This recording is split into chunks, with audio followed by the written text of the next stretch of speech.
BBM Marcos, ano naman inaatupag mong livreng commuters to this season Christmas Eve, the 25 and 16, before the Australian to van to 16 years old and above to 5 years old going?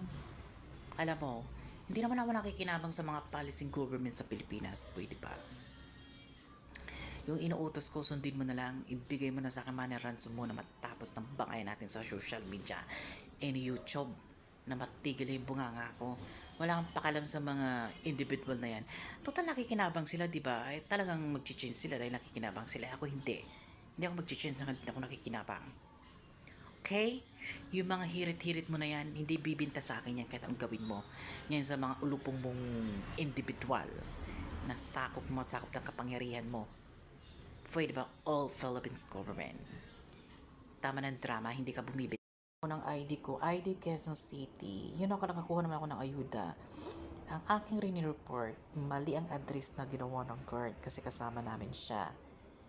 Dito kasi siya sa tatrabaho sa Village 2 Fragik 8 Road 20. Hindi ko naman kasi alam ang perma niya, address ng bahay niya ang ginawa. Hindi po rin magbibigay ng verification para lang makalusot. Kasi gusto doon nila makalusot agad sa ayuda. So ngayon, naging legal. Ngayon, mali pa yung address ko. Dapat ang address ko dito, 3 Dakilang Lungpo, Felbera Road 20, Fragikit, Quezon City. Ang nakalagay, B51 Road 20. Di ba mali? Kaya babalik kami pagkatapos ng Christmas o New Year. Tagala yung barangay San Antonio. Kaya minsan hirap kami dyan. Yung iba nga, pinagpanakat na ano ba yan,